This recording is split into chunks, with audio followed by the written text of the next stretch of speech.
what's auditing? So auditing is, so we described earlier, Dianetics auditing. Scientology auditing is very similar to that. So at first glance, it looks like psychotherapy, a kind of therapy. All Scientology auditing is going to look like that. It's one-on-one talk therapy. You're in a room by yourselves, no distraction, no noise. One-on-one? Yeah. So like this? Yeah. And in Scientology, they have what's called an e-meter. Right. Almost all auditing employs the use of an e-meter. What's an e-meter? So an e-meter is a device that just measures the resistance to a small electrical flow. Mm-hmm. Except Scientologists believe that this e-meter can be used to simply direct the progress of an auditing session, to determine whether the auditing has reached a good, satisfactory conclusion. Mm-hmm. All auditing sessions have to end on a satisfactory conclusion. Like, that's the job of the auditor. It's not like, sorry, the session sucked, see you next week. It's not like that. Every auditing session has to end on a positive note. And if it doesn't, there's corrections to be made. So the e-meter. What does it look like visually? Oh, you can pull it up. Pull up Mark 8, e-meter Mark 8. So there's a few dials. Yeah. There's basic information about time and duration, I presume, and then a dial that just goes 0 to something. Okay, so let's say that the meter's in front of me and you're the one holding the cans. I'm holding the cans, so you're doing the auditing of me. Yeah.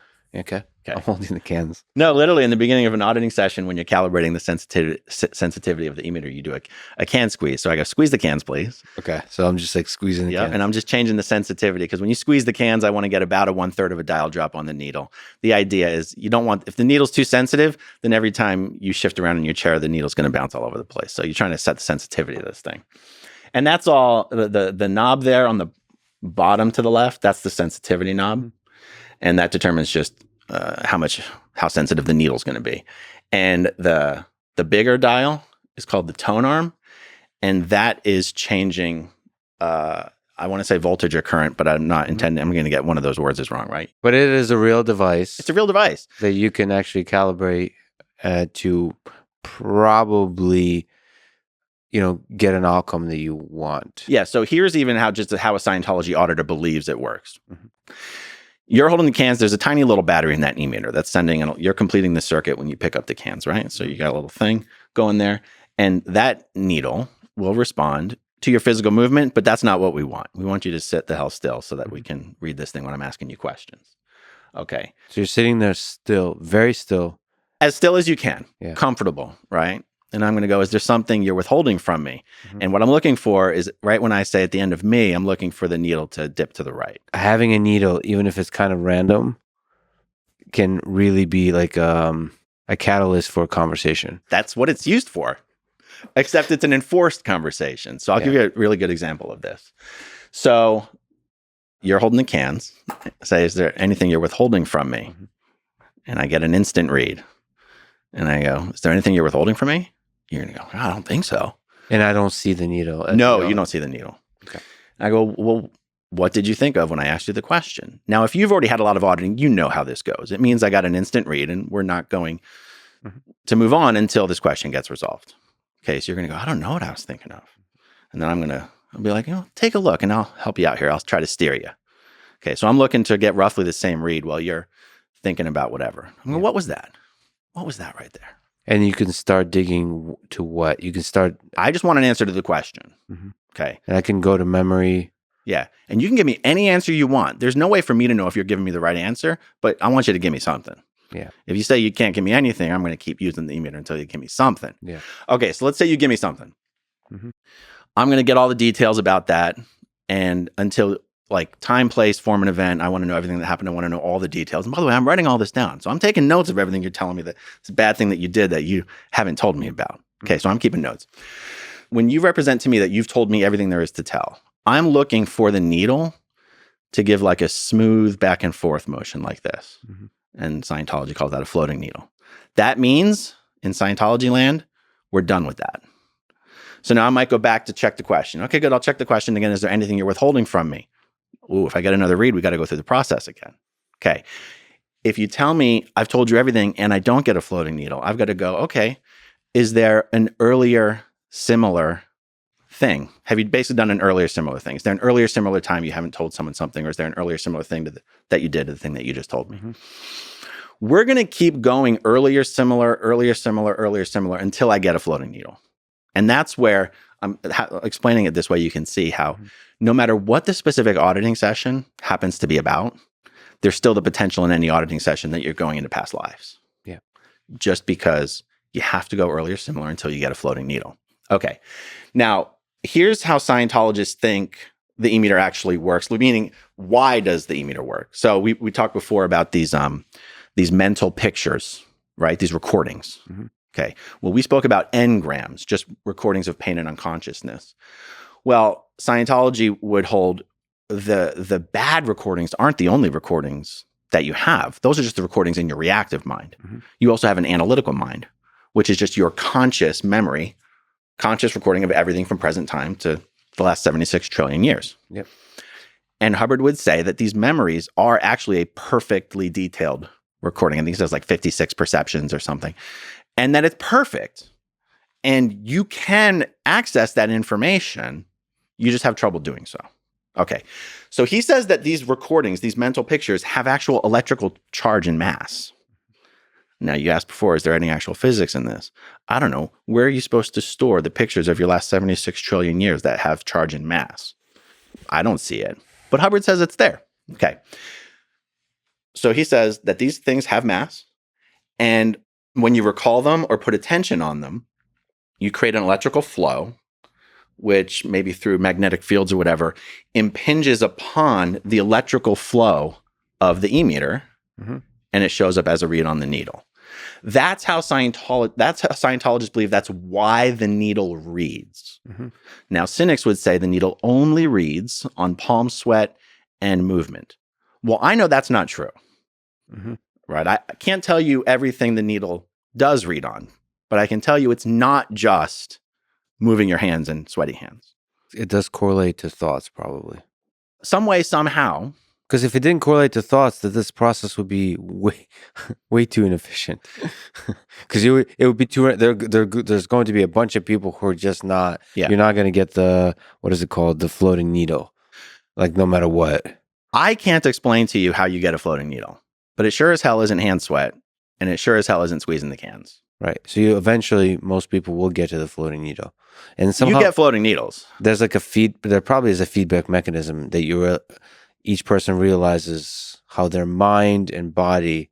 Yeah. Because you want a resolution, right? It's probably you want your needle to float for both people. Yes. And it's probably a great experience when you're like, yes, it's like a gamified feeling, right? Well, when you're training on how to use the e-meter, there are drills where you practice generating with your mind various needle reactions. So, there is a drill where you sit there and you consciously try to create a floating needle by recalling happy thoughts. Yeah. Go to your happy place.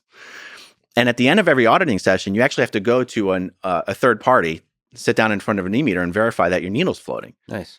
Every single auditing session not only has to end on a floating needle, but then you have to go to someone else and have the floating needle verified. Any Scientologist who's a seasoned recipient of auditing knows how to make their needle float at the examiner. But I got to be honest, though, this process, again, sorry to be sort of going there, but it feels like this is a very rigorous talk therapy session. Is there good aspects to this? Sure. A lot of people find auditing very helpful. I mean, I've heard some describe it as quite thoroughly addictive. Me personally, I never enjoyed getting auditing. That's probably more a function of having been raised in it, and it was never something I wanted to do. It was something that was forced on me as a child, and also I don't like talking about private secret stuff. Like you kind of have to want to be an open book to honestly and thoroughly participate in an auditing session. Because there's not necessarily a belief that this is going to be private.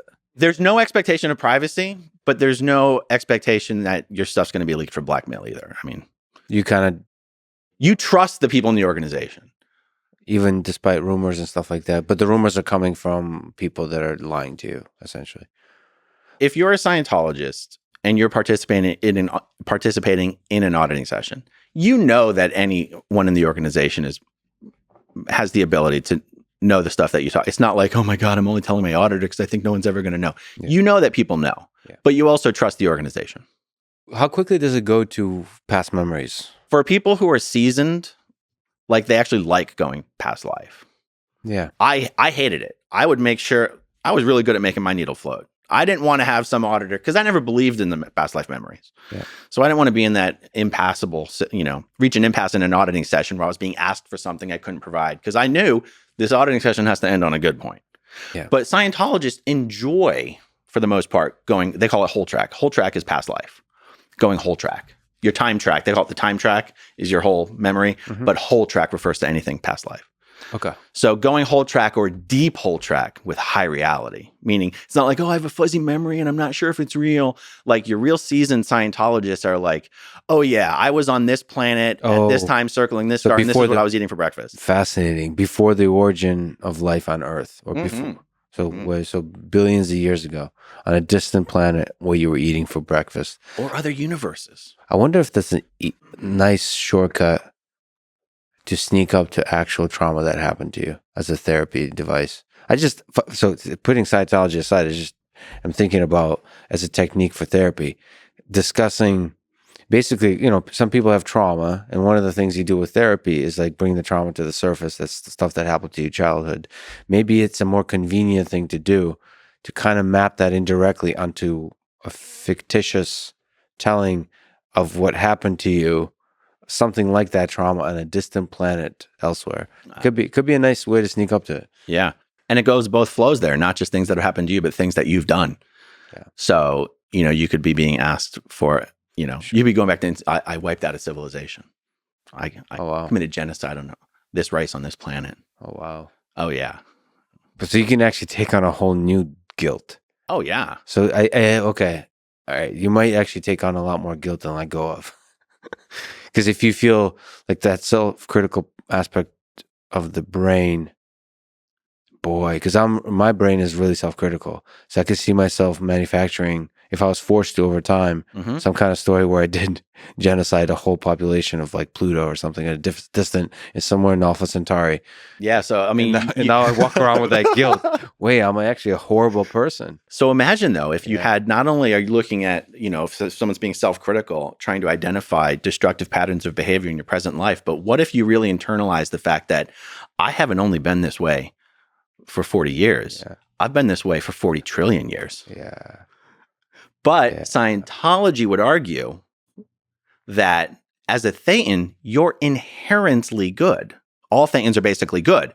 So the goal of the auditing procedure there would be essentially to figure out, find the moment, find what it was that caused you to make that shift as a being, to dramatize, evil intentions and stuff like that. So even if you're going whole track, looking at all the horrible things you've done, the goal is to find like, well, what happened just prior to that? What was like the prior confusion, and what did you misunderstand just before that and whatnot? So the goal is basically, so Scientologists, after a lot of auditing, are also convinced that they have fixed the reason for any non-optimum conduct. And underlying this is a belief that at the core, we're all good. Yes. There's a lot of really powerful ideas in Scientology, which is so interesting that it goes wrong. Yeah. Okay. What about the training you mentioned? The training of the auditor. That's really interesting. So how lengthy is that process? It can take years. I mean, one of that question I want to ask is, are people in Sea Org, like as an auditor, do you believe everything? How much is there a crisis of faith that creeps in? In religion, you have a crisis of faith when you start to wonder, like, does God even exist?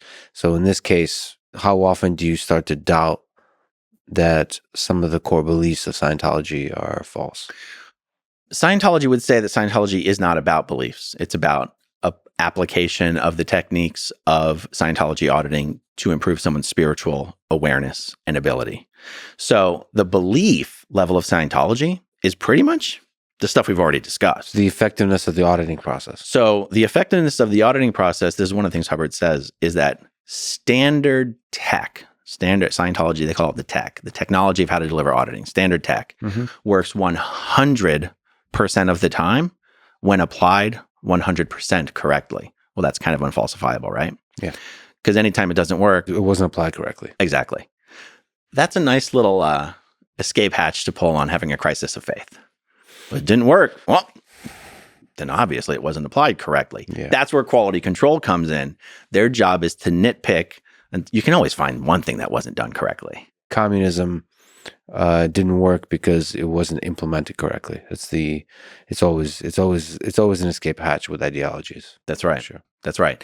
I would probably argue that auditors are not in a position of having many crises of faith, because actually they're usually seeing people, for the most part, improve in some ways through the process of auditing. Now, auditing can create like a state, somewhat of a euphoric state. You feel great. You're just blown out of your head. You feel you're on top of the world. I've had that in some of my auditing. As an auditor, sorry? No, as a person receiving auditing. Okay. And so my point is that as an auditor doing a lot of auditing, you're going to have someone in front of you called the pre-clear, is the person in front of you who's getting the auditing, called the PC or the pre-clear. They see over and over and over again these PCs having these sort of euphoric states and floating needles, and I feel great and fantastic. Oh, thanks, you saved my life, and da da da da da. Like I've always said, if people didn't find Scientology helpful, nobody would ever stay in Scientology, right? And so auditors are pretty much the ones doing the heavy lifting of what it even means to be a Scientologist. Those guys aren't the ones that you end up having crisis of faith. I mean, doing Scientology auditing, it doesn't require that you just have faith that you believe something. You just have to go through these motions. And Scientologists, one of the reasons Scientologists think this is all scientific is because it's like, I don't care if you believe why this works. I care how you feel at the end of an auditing session. Mm-hmm. And empirically speaking, like anecdotal data it actually seems to improve people's lives within the context. So taking the outside world out of it, within this particular organization, you're actually measurably seeing improvement. Yes. Is that to some degree real? Because like if you look at a book like Animal Farm, where the pigs start to rule the other animals, and over time the life of the animals gets worse and worse and worse, while the pigs keep saying that it's actually getting better and better and better. Again, communism, same thing.